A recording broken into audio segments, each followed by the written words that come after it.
ocasiona esclerosis, ¿okay? De la arteria en este caso. Entonces puedes tener esas tres, ¿no? Glomerulosclerosis, esclerosis de células mesangiales y engrosamiento de la membrana basal. Perdí un poquito. ¿Por qué ocurre la fibrosis y el engrosamiento? Ok, todo esto ocurre porque, cuando un diabético, bueno, tiene diabetes, ¿no? Entonces la hiperglicemia, la hiperglicemia provoca el engrosamiento de todas estas capas y la esclerosis por los productos finales de la glicosilación. Ahí entra un poquito la bioquímica, ¿no? Entonces los productos finales de la glicosilación por la hiperglicemia que presenta el paciente, eso es lo que se va depositando.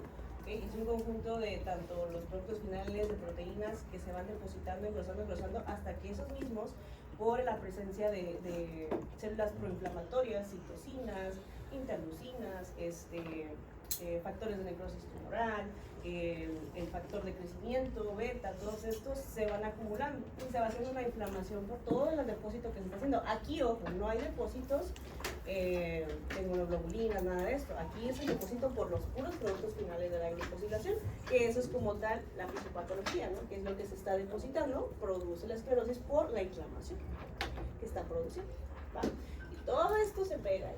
Mande. En la glomerulosclerosis, ¿eso es donde está el engrosamiento en la membrana? ¿O no? En la glomerulosclerosis. No, ahí es el depósito de todas estas sustancias que estamos diciendo. ¿Okay? ¿Qué imagen fue la que hizo? Ah, sí, eso que ya. Aquí. Ahí. Esa es allá. Es ajá. Esto de aquí, esto es la membrana basal engrosada. En una glomerulosclerosis. Produce también glomerulosclerosis, ¿ok? De células mesangiales, sobre todo, o de las arteriolas. Entonces también puede presentar engrosamiento en los túbulos.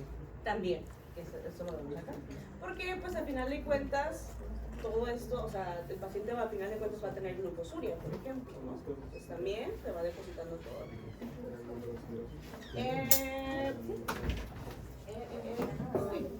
Entonces, aquí son esas tres cosas, ¿va?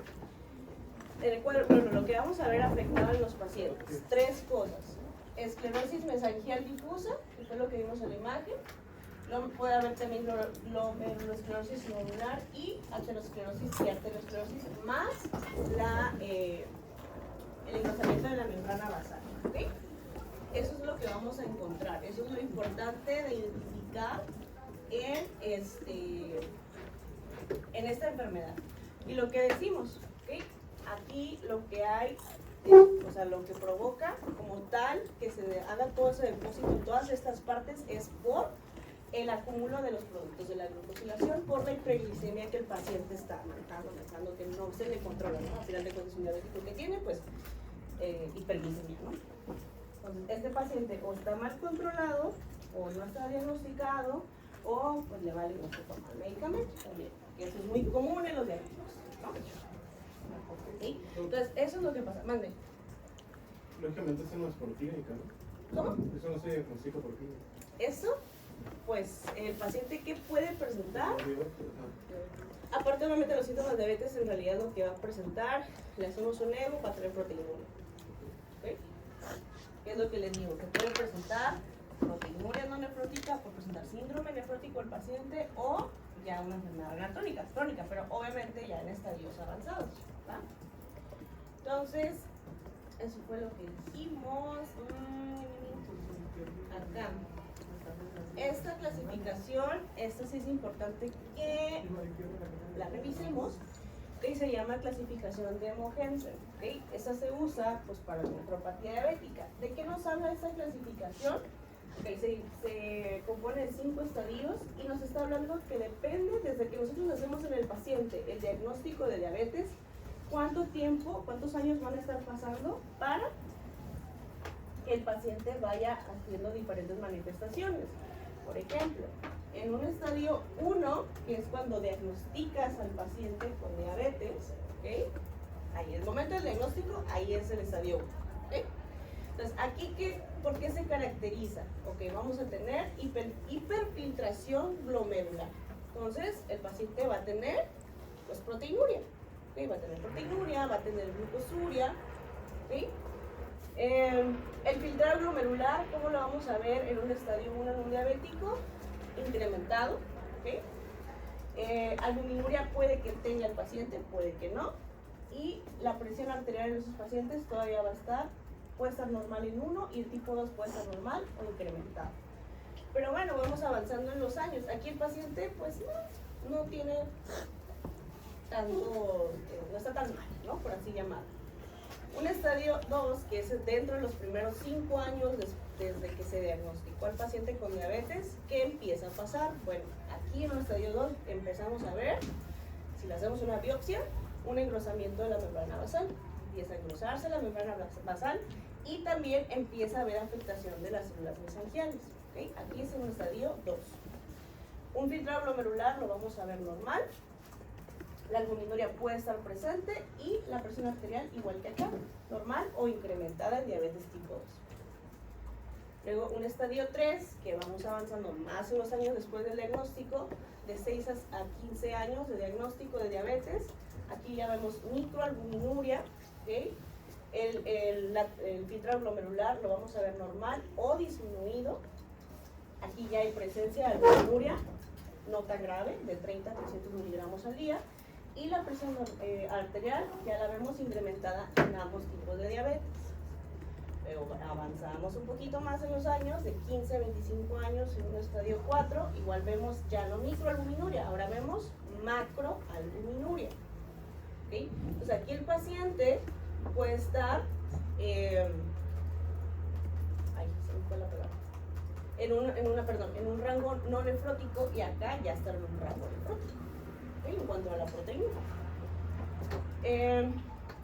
Vemos el filtrado glomerular normal o disminuido, la albuminuria más, en valor ya más alterado, mayor de 300 miligramos al día, y ya el paciente aquí ya está hipertenso. Parte, ¿por qué creen que importa la hipertensión? La hipertensión tiene que ver con el filtrado. Ok, tiene que ver con eso, ¿y qué más? ¿Qué más nos afectaba? Bueno, también activaba el eje, ¿no? Sí, activa eje y más aparte, ¿por qué se podría producir la hipertensión? ¿Qué afecta aparte de la membrana basal y las células mesangiales? ¿Produce qué? Hasta arteriosclerosis, entonces eso también puede producir la hipertensión, ¿va? Entonces, aparte, igual sí lo elegí, claro que sí, pero también por eso, porque va avanzando el daño. Ya en el estadio 5 el paciente pues ya, obviamente todo esto va evolucionando porque hay una diabetes mal controlada, no se toma medicamento el paciente, sigue con el mal estilo de vida, entonces va a ir avanzando la enfermedad. Ya en el estadio 5, de 25 a 30 años que ya pasaron, el paciente ya va a tener enfermedad renal crónica. ¿Okay? Ya va a estar en enfermedad renal crónica, un filtrado glomerular ya, ¿right? Albuminuria disminuida y hipertensión. ¿Sí? Entonces, eso sería pues ya el peor de los casos en los pacientes. En realidad, pues desde aquí, ¿no? Ya está muy mal el paciente. Ya está en rango nefrótico. ¿Sí? Y acá ya está en enfermedad renal. Y pues sí es importante que se la aprenda. Esa clasificación. Cómo a través de los años después del diagnóstico de diabetes va presentando diferentes características pues clínicas, patológicas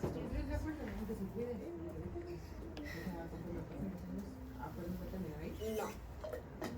Si es un diabético bien cuidado, súper controlado, que cambió su estilo de vida, toma su medicamento, muy probablemente no. Pero está ahí en Y luego tenemos a la nefritis lúpica, que es por lupus, ¿no? ¿Okay? El lupus, recuerden que es una enfermedad autoinmune, ¿okay? Que en realidad no solamente daña el riñón, daña todos los órganos también del cuerpo. ¿Okay? El lupus siempre está presente dañando, siempre hay que pensar en el lupus porque daña todo. ¿Okay? Entonces, es como una diabetes. Entonces, aquí, igual, 50% de los pacientes, el 50% de los pacientes con lupus va a desarrollar nefropatía lúpica. ¿Okay? En este caso, nefritis lúpica, ¿no? ¿Por qué? Porque es una inflamación. Van a haber depósitos de inmunocomplejos. Aquí sí. ¿Ok? Aquí sí, porque es una patología autoinmune. ¿Va? Entonces, ¿cuál es el mecanismo? Depósito de inmunocomplejos en los glomérulos. Pues a ver, eso es lo que vamos a encontrar. ¿Dónde lo podemos ver? En la membrana basal, lo podemos ver en los túbulos, lo podemos ver en vaso sanguíneo, lo podemos ver también en las células mesangiales, intramembranoso, subepitelial y endotelial, o sea, en todas partes. ¿Sí? Se pueden ir los depósitos a cualquier parte en realidad del glomérulo. Entonces, igual pueden formarse trombos también en esta parte, pero como tal es el depósito de inmunocomplejos. Eso es lo que vamos a ver. Obviamente, muchas de las glomerulopatías producen depósitos de inmunocomplejos. Entonces, aquí sí es necesario diagnosticar lupus y el paciente no está diagnosticado, ¿no? Igual, depende de qué tipo de nefritis lúpica sea, es donde se van a ubicar los depósitos. Para eso existe una clasificación. Ahorita vamos a ver. ¿Va? Okay. Entonces, aquí, veamos. ¿Qué estamos viendo aquí? No vean. ¿Qué pueden notar ahí? Obviamente es en esta parte. ¿Qué ven?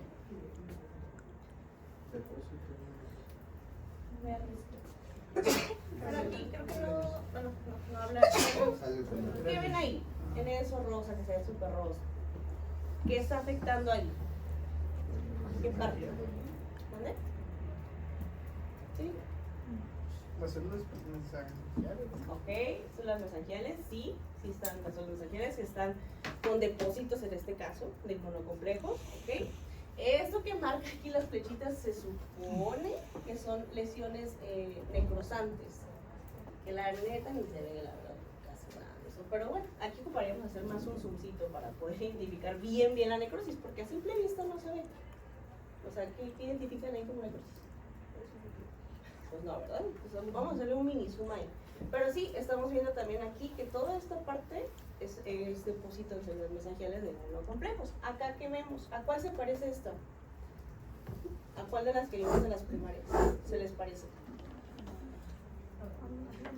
Bueno, ¿qué ven? ¿Qué ven?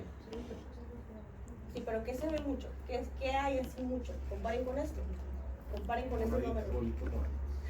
¿Eso qué? ¿Mande? ¿Qué dijeron? ¿De qué? ¿De células mesangiales? No.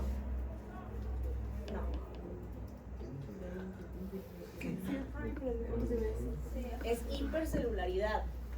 ¿Ok? Es mucha célula ahí.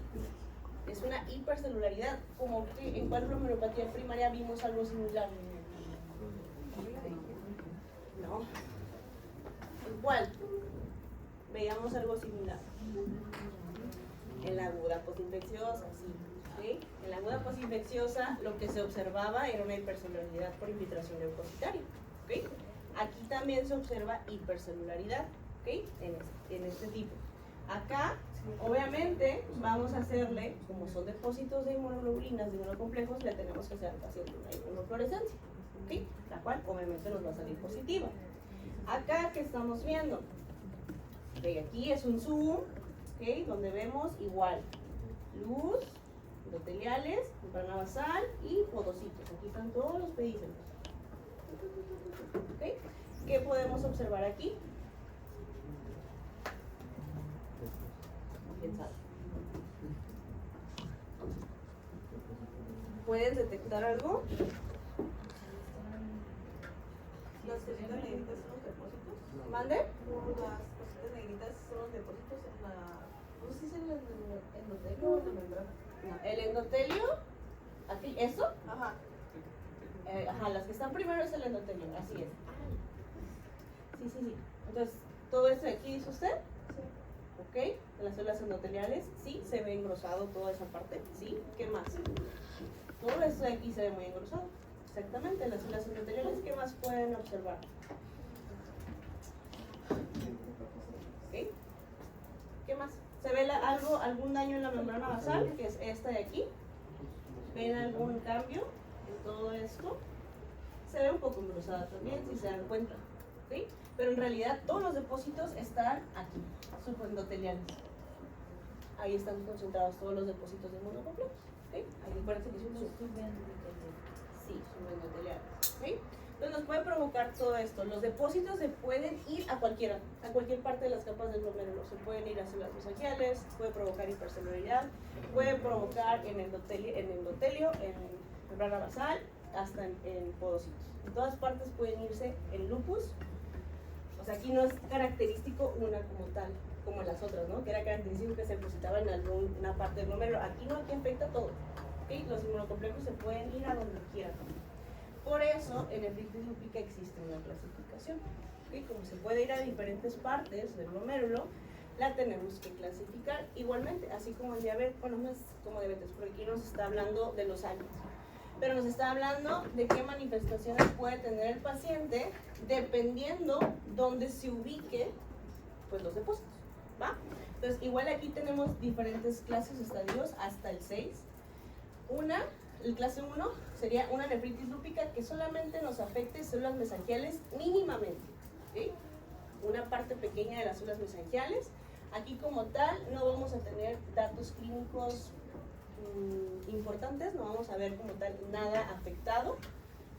Lo encontraríamos por un hallazgo, no le va a producir un síntoma como tal al paciente. En una clase 2 ya vemos igual. Existe también daño mesangial, pero ahora sí hay proliferación de las células mesangiales. ¿Okay? Ahora sí ya nos está dañando más parte de. Igual que podemos encontrar aquí en esta parte de, si nada más está afectando esta parte, podemos ver microhematuria y podemos ver proteinuria, pero en rango no nefrótico. ¿Okay? Es lo que podríamos encontrar. Entonces, aquí obviamente va a haber hematuria. El paciente como tal puede desarrollar un síndrome. ¿Qué tipo de síndrome va a tener aquí? Ahí sería Nefrítico. ¿Okay? Exactamente. Aquí hay inflamación, nefritis, por una patología autoinmune. Entonces, es un síndrome nefrítico. ¿Va? Aquí dice, si aparece síndrome nefrótico, porque eso no sería lo característico, hay que descartar una podocitopatía, ¿okay? Que haya una enfermedad en los podocitos. En una clase 3 vemos una nefritis lúpica focal. Entonces, ¿qué se refería con focal? ¿A qué se traduce cuando decimos focal? ¿Que está afectando qué?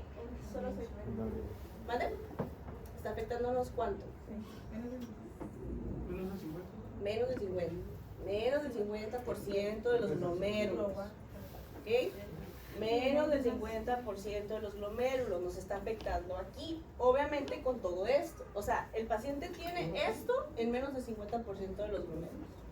Aquí el paciente que va a tener proteinuria, hematuria, ¿ok? En ocasiones puede tener síndrome nefrótico, va a tener hipertensión y ya va a tener elevación de azoados. ¿Okay? Ya va a tener una creatinina sérica aumentada. Okay. En una clase 4 tenemos una nefritis lúpica difusa. Entonces aquí ya nos está afectando ¿cuánto? Okay. ¿A qué se refería con difuso? Mayor del 50%. Más del 50% de los glomérulos. Y aquí ya tenemos una afectación más del 50%. Hay hematuria, hay proteinuria, puede haber síndrome nefrótico. Aquí ya hay lesión renal aguda, hay hipertensión y hay que ver si no existe también ya afectación del sistema inmune, o sea, inmunoglobulinas, ¿no? Presentes, que obviamente sí las va a haber. Desde aquí igual ya puede evolucionar a enfermedad renal crónica. En una clase 5 tenemos una nefritis lúpica membranosa, entonces ya nos está afectando aquí, pues a la membrana basal. ¿Okay? Igual, proteinuria, ¿okay? O síndrome nefrótico, hipertensión, microhematuria y escasa actividad inmunológica. Y ya por último, en una clase 6, hay presencia de esclerosis, ¿okay? Por los depósitos de inmunocomplejos que aquí el paciente ya va a tener, ahora sí, va a progresar enfermedad renal crónica. ¿Sí?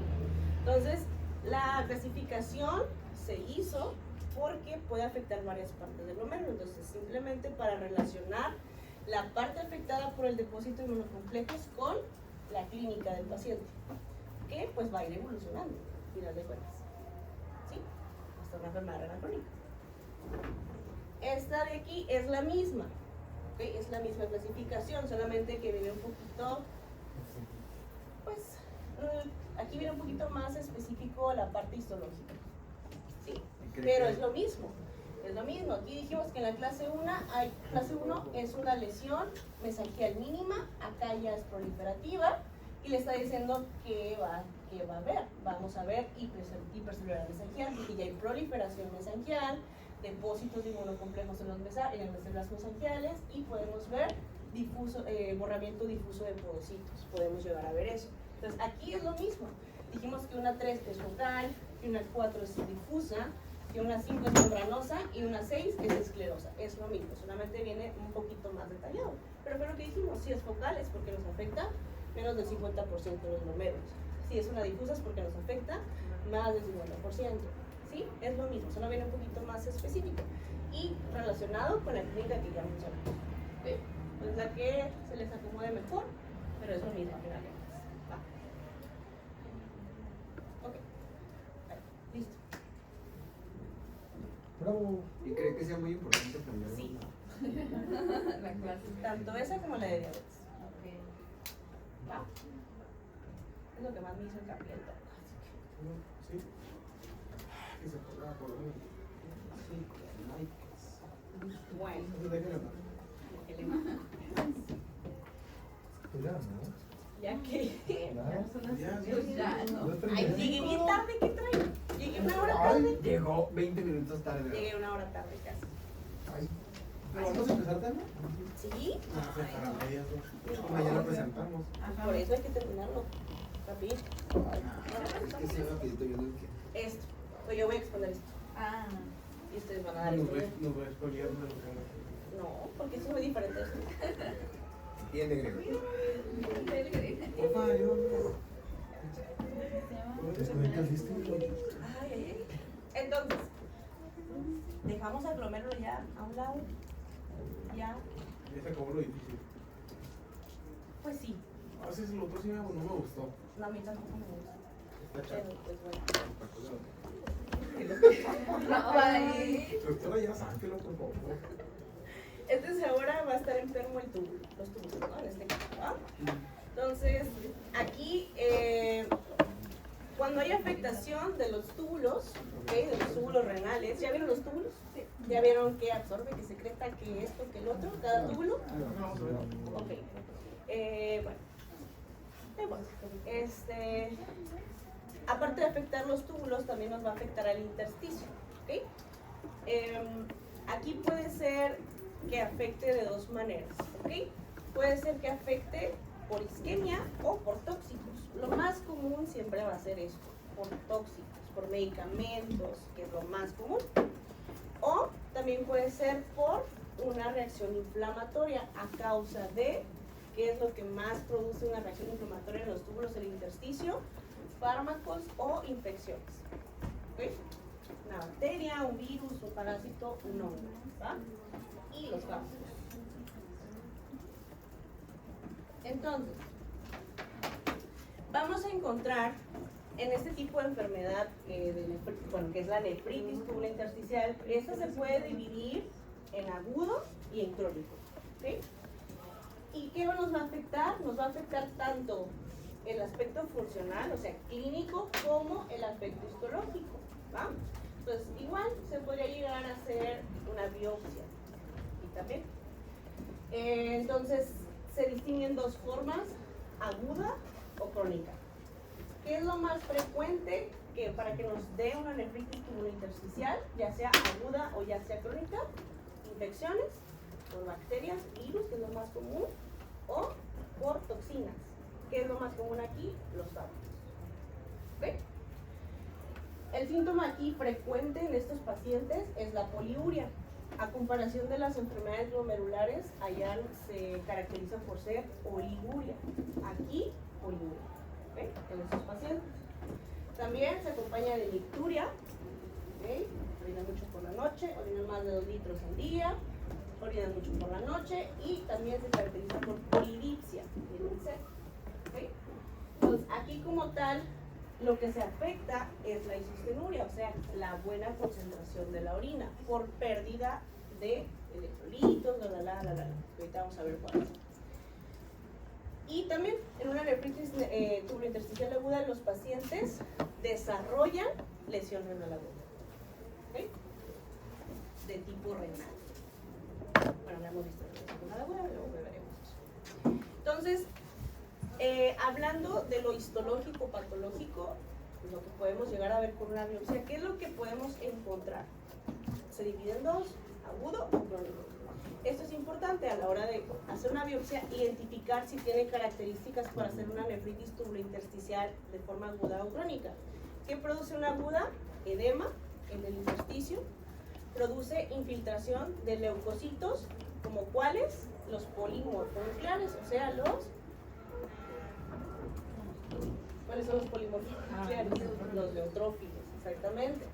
Y también puede producir necrosis de las células tubulares.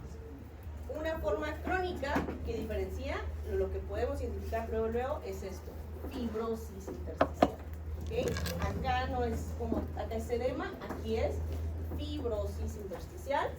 Vemos infiltrados de mononucleares y podemos ver también atrofia y dilatación tubular. O sea, esos túbulos van a dejar de funcionar.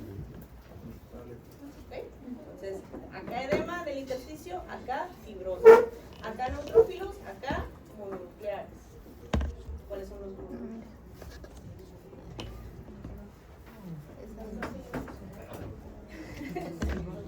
¿Qué tienen un núcleo? ¿Cuáles tienen un núcleo? ¿Qué leucocitos? Leucocitos. Entonces, ¿cómo cuál? ¿Okay? Acá produce necrosis, acá produce atrofia. No es lo mismo. Entonces, aquí tenemos todas las etiologías que nos pueden dar una nefritis tubulointersticial. ¿Va? Dijimos, lo más común son procesos infecciosos o toxinas, que en este caso los agentes tóxicos, lo más común son los fármacos, ya sea AINES, ya sea antibióticos. Entonces, en infecciosas, lo más común es que sea después de una pielonefritis, ya sea aguda o ya sea crónica. Una pielonefritis es una infección en el riñón, ¿ok? Que se dio por una IBU, o sea, una infección de vía urinaria baja, una cistitis o una uretritis no tratada que subió al riñón. Entonces, eso ocasiona una pielonefritis, y una pielonefritis que es más común que sea por una bacteria, la E. coli, ocurre una nefritis tubulointersticial, que es una de las causas frecuentes. Otro, las toxinas, analgésicos, AINES, pero puede haber otros, el plomo, el medio de contraste y los antibióticos. ¿Okay? Y puede haber otros factores tóxicos endógenos como la hipercalcemia, la hipopotasemia y el depósito de ácido úrico. Pero lo más común es este, fármacos. También puede ser por un cáncer, alguna neoplasia, un linfoma, Hodgkin, por ejemplo, o una leucemia o un mieloma múltiple. También nos puede llevar a una nefritis tubulointersticial. Enfermedades autoinmunes, Sjögren, amiloidosis, trastornos vasculares, la nefrosclerosis, por ejemplo, que es algo de lo que ustedes van a hablar mañana, la necrosis tubular aguda, enfermedades hereditarias como Alport, que es un tema que vamos a mencionar, ¿ok? Pero esto es lo más común, estas dos. Entonces, ¿qué va a presentar el paciente? ¿Qué va a presentar de clínica todos estos pacientes? Pues bueno, va a depender primero de qué túbulo esté afectado. Que si es el proximal, que si es el Ashay-Henle, que si es el distal o que si es el túbulo colector. Entonces, ¿qué tipo de manifestaciones va a tener el paciente si está afectando los túbulos? ¿Cuál es la función de los túbulos fisiológica? Reabsorción, ¿qué más? De ciertas sustancias, ¿sí? Secreción de ciertas sustancias, ¿qué más? Y excreción, ¿no? Eso es como tal los túbulos. Y cada túbulo tiene su porción de que pues, a cada porción de cada túbulo tiene una función específica, de secreción, de absorción, de excreción. ¿Sí? Entonces, ¿qué manifestaciones? Si estamos hablando de que se encarga de eso los túbulos, pues ¿qué tipo de manifestaciones va a tener el paciente? Electrolíticas, principalmente. ¿Ok? Entonces, ¿por qué se va a poder manifestar el paciente? Puede ser una acidosis metabólica hiperclorémica, podemos tener orina muy ácida, podemos tener pérdida de sal porque no existe una buena reabsorción de sodio a nivel de los túbulos, que nos puede provocar hipertensión. Vamos a tener, si el proceso, el daño como tal, es en el túbulo contorneado proximal, que ahí es donde se reabsorben muchísimas sustancias en el primerito, entonces vamos a tener pérdida por orina de todas esas sustancias que se supone que tiene que reabsorber ese túbulo. Entonces vamos a tener aminoaciduria, glucosuria, fosfaturia, uricosuria y bicarbonaturia. ¿Okay? Todas esas sustancias que ese túbulo se encarga de reabsorber, pues las vamos a perder porque va a perder esa capacidad del paciente. Vamos a tener también, podemos tener proteinuria que nos afecte el filtrado glomerular. Entonces, puede que una nefritis tubulointersticial afecte al glomérulo y darnos una glomerulopatía. Puede pasar, ¿va? Y vamos a ver también piuria, sobre todo si es por una causa infecciosa, pero también una causa no infecciosa nos puede dar piuria, ¿va? Pus en la orina. ¿Sí? Entonces, puras manifestaciones que son de tipo, dependiendo donde afecte lo que se encargue fisiológicamente ese túbulo, pues vamos a tener lo contrario. ¿Sí? Si el daño está en ese túbulo. Ok. Aquí es cómo podemos diferenciar si el paciente está cursando con una lesión en el glomérulo o en el túbulo intersticio. Lo primero para diferenciar entre una y otra es esto. Los glomérulos presentan oligoria, o sea, el daño glomerular, oligoria, y una lesión tubulointersticial se caracteriza por poliuria. Esa es la principal diferencia entre uno y otro, ¿va? Igual, una lesión glomerular, obviamente si tiene síndrome nefrítico, hematuria, cilindros hemáticos, algo que no encontramos acá. Acá vemos leucocituria y cilindros, pero piúricos, del pus. Entonces, diferentes, ¿no? ¿Qué más podemos tener? Proteinuria, pero aquí principalmente albuminuria. Acá proteinuria tubular sí podemos llegar a tener, pero no va a ser por albúmina, va a ser por proteínas, otro tipo de proteínas, ¿okay? Tubulares. La hipertensión aquí está presente, aquí puede que sí, puede que no. Aquí no es común que progrese en acidosis metabólica, acá sí. Y también pues vemos alteraciones iónicas en las tubulares. Entonces, esto, dependiendo, les digo, lo que se encargue cada uno de los túbulos, es lo que va a manifestar el paciente. Lo que el túbulo que casi siempre se ve más afectado es este, el proximal. ¿Okay? Entonces, lo que vemos en rojito nos está diciendo que esa parte, bueno, en general, los rojos, quiere decirnos que esa parte del túbulo es lo que se encarga de hacer, que en este caso es reabsorción. Entonces, el túbulo contorneado proximal reabsorbe sodio, cloro, potasio, agua, bicarbonato, glucosa, ácido úrico. Entonces, por eso el paciente tiene, ¿qué tenía? Glucosuria, aminoaciduria, bicarbonaturia, ¿sí?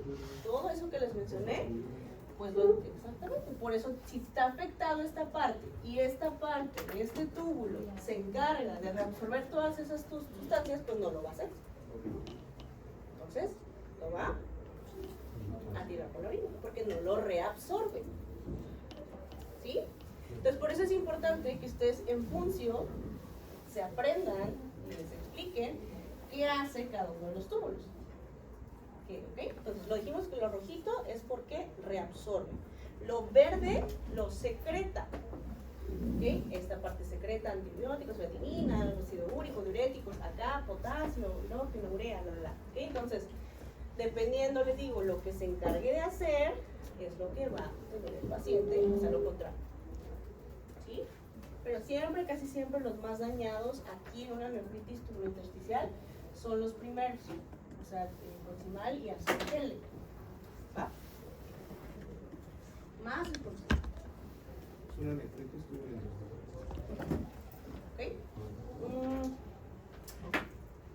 ¿Ok? Ok. Entonces, bueno, esta necrosis tubular aguda la vamos a ver en lesión renal aguda. Eso no la vamos a saltar. ¿Ok? Eso nos lo saltamos para lesión renal aguda, que ahí la podemos ver mejor. Entonces, si seguimos con la nefritis intersticial, tubulointersticial. Entonces, dijimos que puede ser de dos formas. Tubulointersticial. Es el mismo tema, estamos en el mismo. Entonces, podemos tener de dos, aguda y crónica. Ya dijimos, ya lo mencionamos.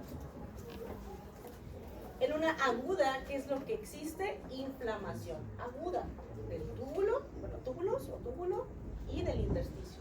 ¿Cuál es la causa más frecuente en la aguda? Fármacos. En un 75% de los casos, lo más común para presentar una aguda son los fármacos. ¿Cuáles? Antibióticos. AINES. Esos son los más comunes. Antibióticos, AINES, en un 75% de los casos, pero no son los únicos. ¿Sí? También tenemos otros. Allopurinol, que se usa por ejemplo para la gota, antivirales como la ciclovir y furosemida de un diurético, propanolol, metabloqueador, ¿no? Estos también los pueden producir, pero lo más común, antibióticos y AINES. Luego, otra de las causas para aguda son las infecciones, ¿okay? De un 5 al 10%. Infecciones por bacterias, Brucella, E. coli, CCC, virus, también, bacterias, virus. Pero puede haber más, puede haber alteraciones metabólicas como la hipercalcemia, puede haber alguna enfermedad sistémica como lupus, por ejemplo, puede haber también nefropatía por anticuerpos. Entonces cualquier enfermedad autoinmune también nos puede desarrollar una nefritis tubulointersticial aguda. Pero lo más común, fármacos por hipersensibilidad. ¿Sí? Eso es lo más común. Y en una crónica, aquí obviamente pues es una lesión del túbulo intersticio, pero de manera crónica, prolongada. ¿Okay? Entonces acuérdense que aquí como tal produce atrofia, produce fibrosis, ¿okay? del intersticio, ¿okay? Del túbulo intersticio. ¿Qué es lo más común aquí? Igual fármacos, AINES. El litio también. Pero los AINES aquí en la crónica, por el uso crónico de AINES, nos da una nefritis tubulointersticial crónica. Esto es lo más común. Pero hay más. Exposición prolongada a metales, si el paciente tiene este tipo de ocupaciones, que esté en contacto con el plomo, con el mercurio, cáncer, como el mieloma múltiple, la uropatía obstructiva, como litos, pueden ser por ejemplo, o puede ser la hiperplasia prostática, y también puede haber aquí alteraciones metabólicas como hipercalcemia e hipopotasia. ¿Okay? Entonces, en ambos, si se dan cuenta, lo más común son los fármacos. ¿Sí? Y luego infección acá. ¿Sí?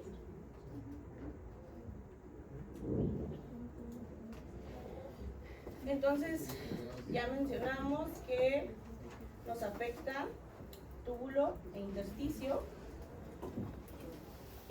Nos produce alteraciones tanto funcionales como histológicas en esto, y también lo puede producir, ya dijimos lo más común, fármacos.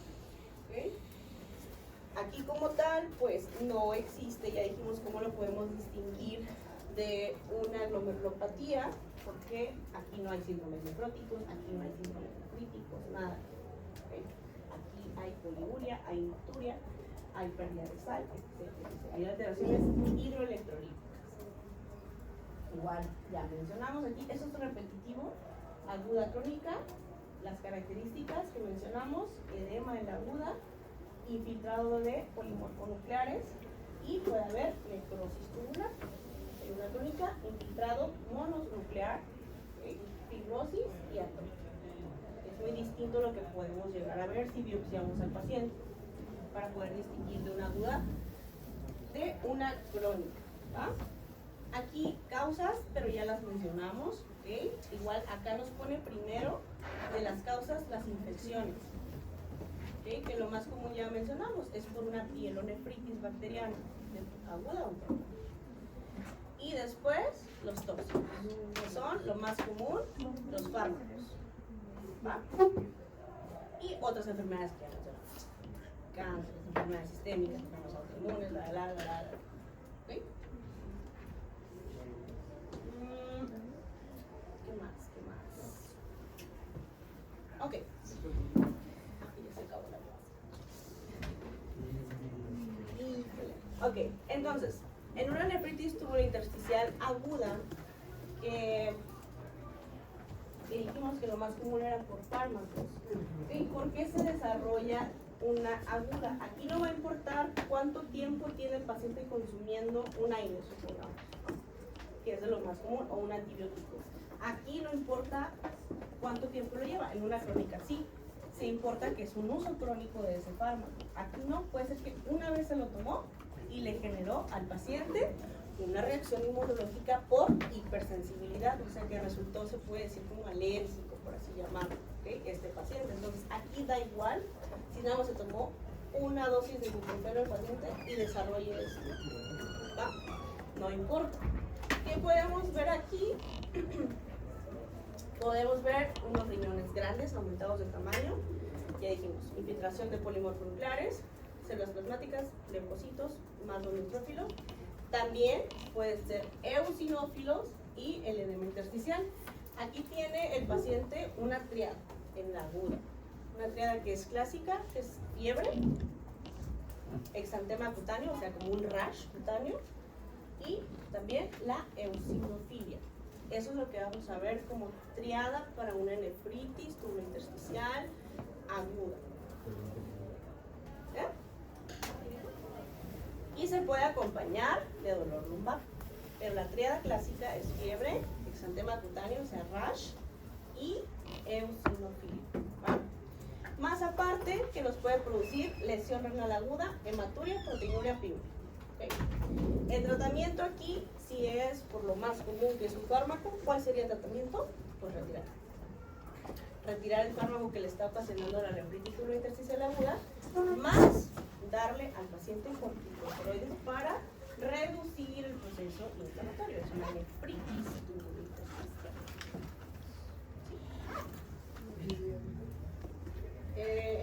Y bueno, pues ya porque ya se acabó el tiempo. ¿Sí? ¿Sí se ha quedado claro? ¿Sí? Lo que les iba a decir ahorita. Infecciosa puede ser por fármacos, que es lo más común. Fármacos como antibióticos o